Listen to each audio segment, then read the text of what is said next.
G'day. One of your favourite stories from last year featured the intrepid Gina Chick. Gina spent 67 days in the Tasmanian wilderness, hunting and gathering all her own food, to become the first winner of the TV show Alone Australia. Well, after that story aired, Gina and I sat down in front of a live audience to talk more about her backstory. From her childhood, where she felt like she never quite fit in, to her friendship with Hugh Jackman, to the huge popularity she found after revealing her vulnerability on national TV. Tonight is the barefoot Logies moment on the red carpet. And it's weird, but fabulous. I've always had this sense of I'm too big. Too big. I felt like I've got three people's personalities that got squeezed into one body, and I've been having to figure out how to be with that my whole life. This is wild. How does this even happen? Now, I feel like there is absolute space for me to be as big as I am and not feel like there's a culture saying you must be small. Or if there is, I'm not interested.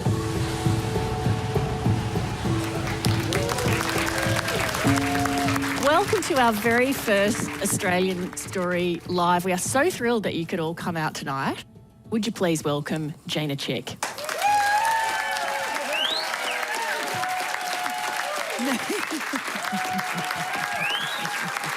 Thanks for having me.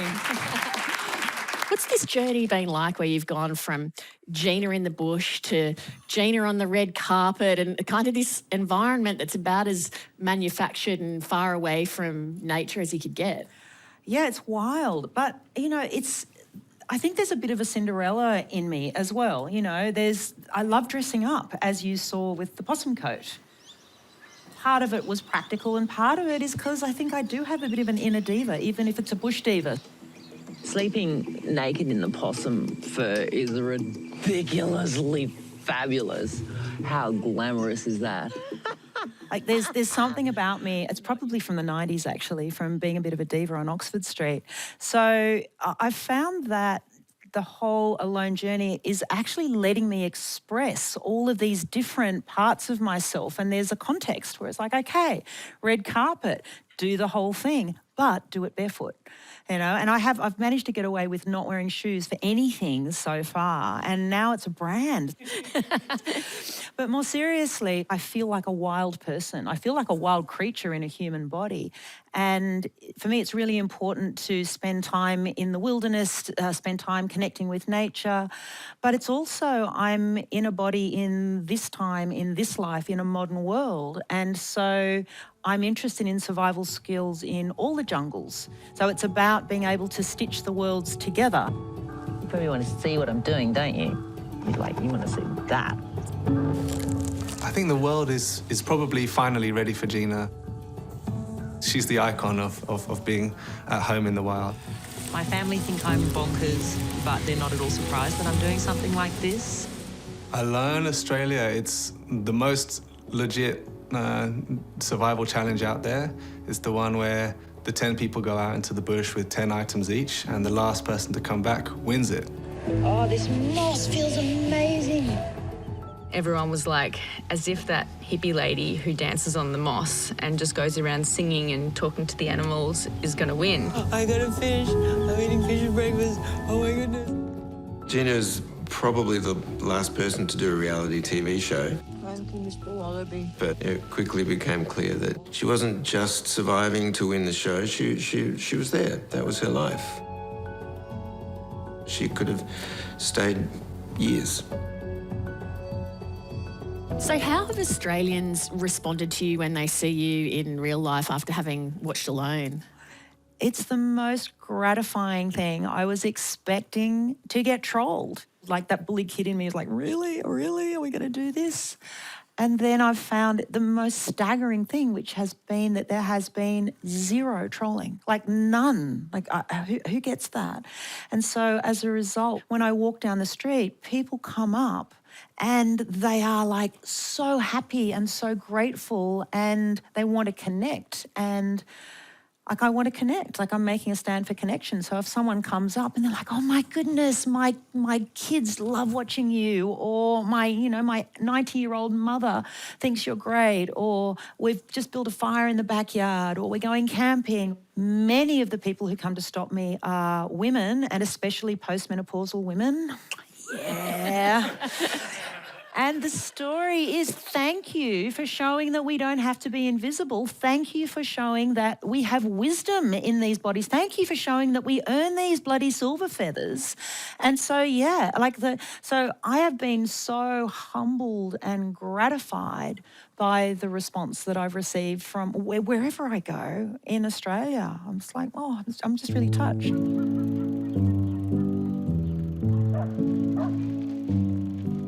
I was an odd child. I was a definitely strangeling, and humans never made sense to me when I was a kid, but nature always did. I'm the eldest of 3 girls. There was 3 of us in 3 years. We were lucky enough to grow up in Jervis Bay. It's a wild place that's teeming with life. Our house became a menagerie. Her bedroom at one stage had a massive, almost like a 10-foot high bird's nest, a bunch of like sticks and some kind of animal that's been rescued in her bedroom, like shitting all over the floor. And it was hilarious. It was brilliant. She often went to school with some little creature in a pocket that there was something sad and wrong about, and she'd had an eyedropper and she'd feed it during the day. I got known as the crazy bird girl. I was, chewing up seed and spitting it into birds' mouths at school. Gina's kissing birds, she's vomiting in their mouths. For me, that was just normal. It felt like you always had a strong sense of yourself, even from childhood. But did you, or is it something you've learned? I can remember being in, I think, 4th grade, and the PE teacher got us to walk around in a circle. It's a hot day, Aussie school, walk around in a circle. And I took a step outside the circle and I walked the other way at school. On purpose. Now, I didn't have any friends. Do you know why? I always had a really, really strong sense of myself, and also had a really strong, this drive not to change. Like I just couldn't do the thing where I would contort to be liked, which is then why I didn't have any friends. But that then has ended up making sense, in my 20s and 30s and 40s and 50s. But, at school it was a pretty rough ride. You said in the program that as a child you didn't understand humans. Do you feel like you do now? Yeah. It took me a long time to learn how to be a human, but I figure I figured it out. Back then there were no diagnoses. We didn't get hauled along to find out what letters would be after our name. And, if I had, it'd be an alphabet. And I've had to learn how to be a human in a body where the world didn't make sense. But I've spent so long kind of going, well, what is that? What's actually going on? And I guess healing the parts of me that didn't know how to be vulnerable with people, or didn't know how to be, have a conversation. And these days, I love the fact that I'm a human, which I definitely wouldn't have said when I was a kid. One of the moments in Alone that I think most resonated with viewers was when you got to that point where you said, actually, I've tried to tell myself I don't need people, but I actually really do, and my God, I'd really like a hug right about now. What does it actually feel like to be without any human contact for so long? Like, what does it feel like? Yeah, for me, I'm an introvert, and I use extroversion as a survival mechanism, a bit like a pufferfish. A pufferfish, when it gets threatened, it goes... Basically, you cannot get near me. And so I learned very young to use my energetic side and my personality to keep people away. But for me, the definition of an introversion is someone who is fueled by solitude, and the definition of an extrovert is someone who is fueled and nourished by connection with people. So for me, being alone for 67 days, like I was not lonely. And there were a couple of times when I had, you know, moments of missing people, but the world that I live in is so connected to every single living thing. Like that platypus, Lady Lorela, she was my friend. Like I would chat with her every day and she would chat back in platypus. And when I'd go to harvest, like a little sapling, I'd say, hey, you know, do you want to be part of my shelter and you know, do something that none of your mates are doing? And so the solitude part for my personality was amazing. So this was my preparation board, and I've written all over it, get fat, get fatter, fat is fabulous. The two things really that take you out of alone would be weight loss and malnutrition, or the psychological part about being alone. Well, I knew she had the psychological part absolutely sorted. I started out at 76 kilos and I ended up at 94. This has got everything, it's hilarious. I tell you what did actually hit the cutting room floor, but it was a really lovely anecdote, was your sister talking about how you never want to see a sausage roll again because you had to eat so many sausage rolls in the lead up to Alone. Yes. Gina usually eats extremely healthily, like beautiful, fresh, produce, and then going and seeing her shove like 20 sausage rolls, gagging, down her throat every day to try and put on weight. And she's shoving like sausage rolls down her throat with little tears coming out the corners of her eyes going, I can't eat it anymore. Actually, no, it's the licorice bullets. I ate 460 grams of licorice bullets in a day. The first shot started about 3 hours later. The last shot was about 3 days later. No more licorice bullets. The day has come. I am heading out to actually look for food. She doesn't even think about food for 3 weeks, and then she's just like, okay, it's time to catch a fish. Holy shit, got a fish. Here we go. Ha, gotcha. It's a boy fish. And she's got spermy bits.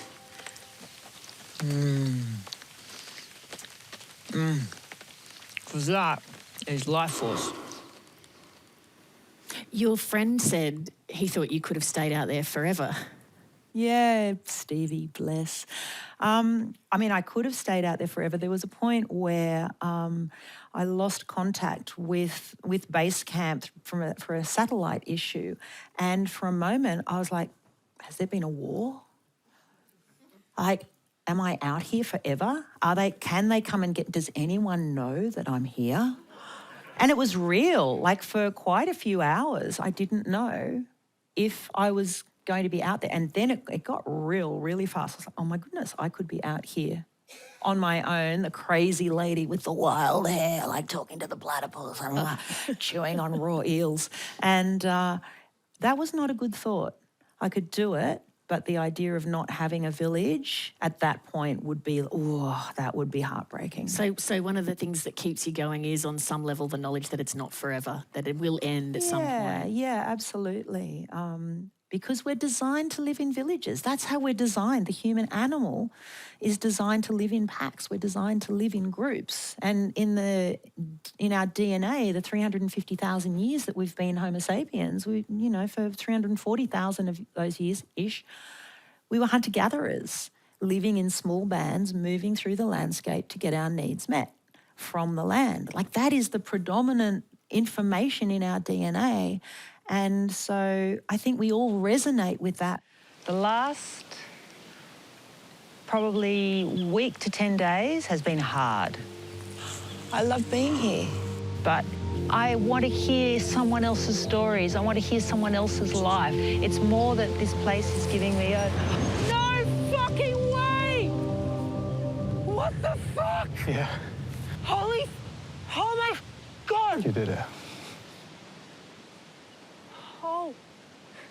You're here. Can I give you a hug? Yes. Yay. No. Well, You won, Gina, you won. well fucking done. Oh my God. You did it. Oh my God. You're such a fucking legend. Oh my God. I didn't expect that I would win. I just knew that I was only going to come out if they pulled me out.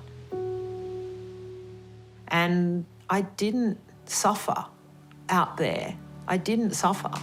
So this is the nest. It's beautiful. This is my nest. Survival is about being at home in wild nature. Thanks for coming. It had to be you. Yeah. I want to ask you about Leigh, because I think people also really were so touched by that moment at the end of Alone when you turned around and Leigh was there. To have that relationship that you have now, how hard was it to consciously go, we can decide how this operates. We don't have to be defined by other people's expectations of how exes are meant to be? There was a transition period that was very uncomfortable, but what I found is that when I love, I love. I can't just turn it off. Like if I love someone, I only want them to flower and blossom. And to me, it's like I can't say what someone's journey is or what their soul's purpose is. That's actually nothing to do with me. So when we made our separation, we pretty quickly found a shape together where we could still facilitate together, where we could still be friends, where we could still totally piss each other off and have screaming arguments. Leigh has the ability to press my buttons like no one. He turns me into a banshee, and I'm grateful to that because, like, you know, it's not a normal state. So I get to explore my rage. I get to explore the part of me that completely lose my shit, and it's been a bit of a journey, but it's a good one. Hey, Dad, I can throw it.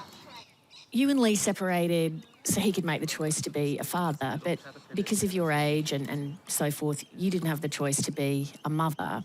To an outsider, that looks like an almost superhuman level of selflessness to allow him to make that choice when you weren't going to have that choice yourself. I tend to try to live my life in relationship with capital R reality.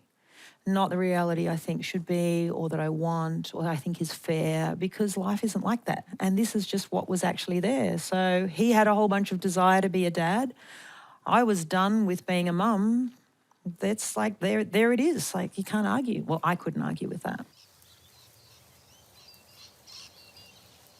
What's it been like post-Alone to have so many more people know who Blaze is and to be invested in her story? Beautiful. I think anyone who's lost not just a child, but anyone close to them, one of the things that happens is people don't know what to say. And so they say, I'm sorry for your loss. How many times do you hear that? I'm sorry for your loss. Which just means I got no idea and I've got to say something.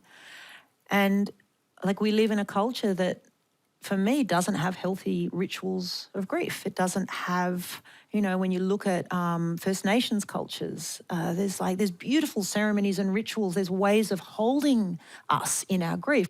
It just means that for anyone walking around after a loss, we're not supported by our culture. And what happens is that we don't get to hear their name. I mean, does anyone relate to that? Like, you've lost someone, and then when do you get to hear their name? And so for me, you know, I lost my daughter 10 years ago, and all of a sudden she's alive again in all of these people who are coming up to tell their stories of loss or grief, or telling me that they loved a photo, or that they resonated with me keening next to a fire and, you know, wailing and feeling a resonance for that. And that, for me, is now we're telling the truth. And that is what I live for, the telling the truth part. I'd rather we all just told the truth, because now we're actually having a conversation. So I'm really grateful that she gets to be a part of it.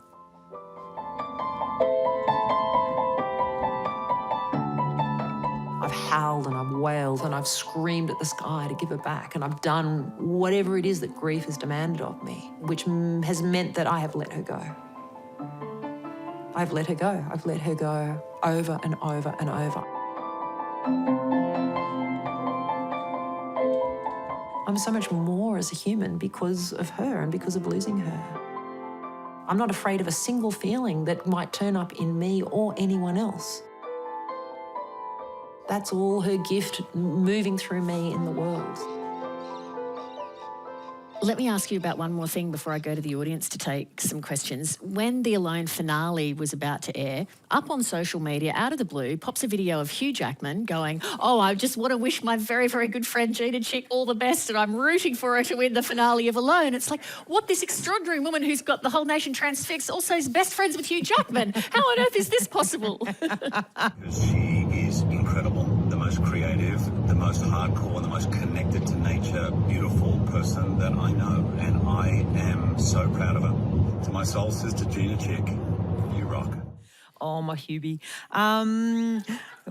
So Hugh and I met on day one around the corner here at the Uni of Technology doing communications. We sort of collided in the very unglamorous cafeteria with the fluorescent orange chairs and the RSL spew carpet and the $2 fried rice. And we started talking, and then we didn't stop pretty much for the whole day. We missed the whole first day of classes.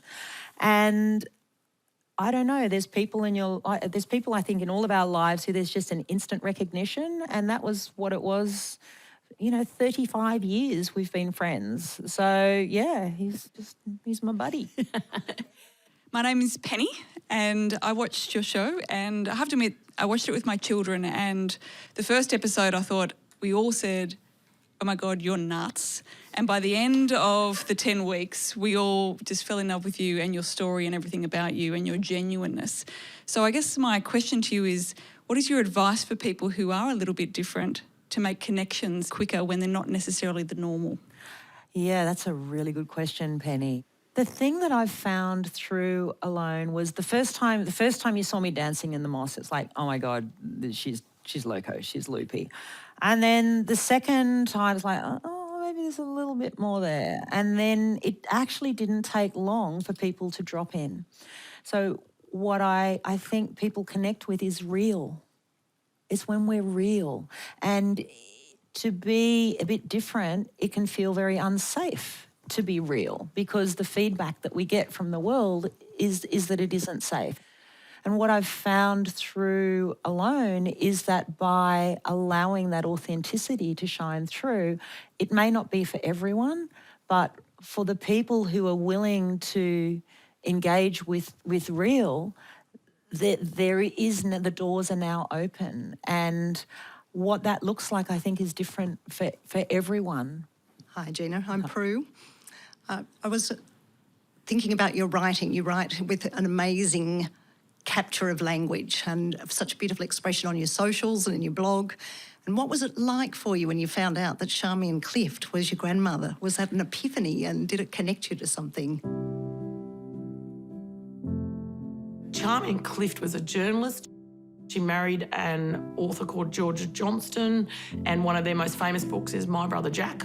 And that was her in the early time when she was starting to write with George Johnson. She was this sort of like wild bohemian trailblazer. I mean, the first thing when I found out that Charmian was this sort of wild trailblazing woman, I was like 20 when I found out about Charm at the, height of my own wildness. And my first thing was, oh my God, thank goodness I make sense. Because I hadn't really made sense anywhere, but now it's like there's this direct line of wildness. So that was incredible. And finding out that she was a writer also, because I've been writing and I've been loving writing since I was a kid. And I could feel the river of words, almost coming from her into me.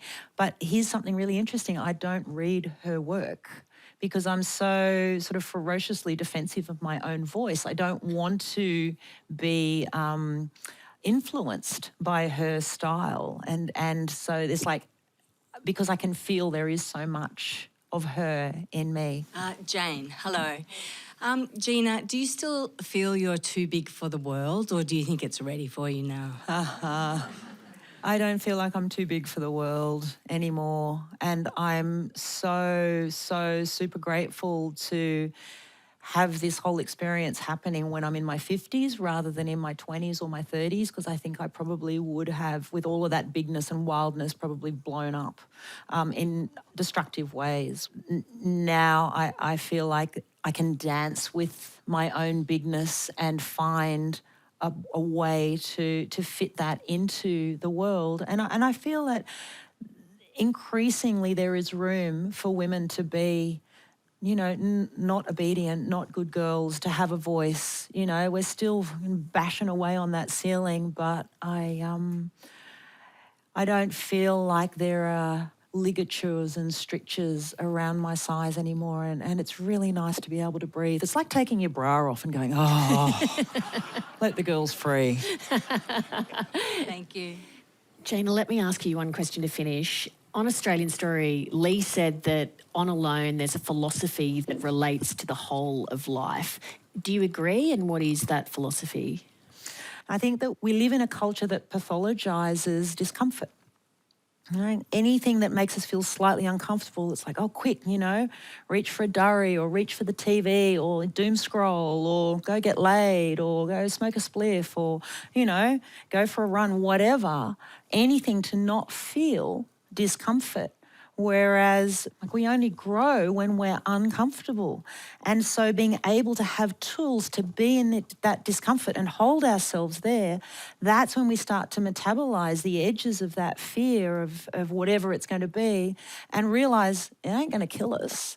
And then our world gets bigger and bigger and bigger, and we can find what the discomfort is teaching us. And then we can rely on ourselves, and that self-reliance becomes the ground that we stand on. So then every step that we take is in our own rightness.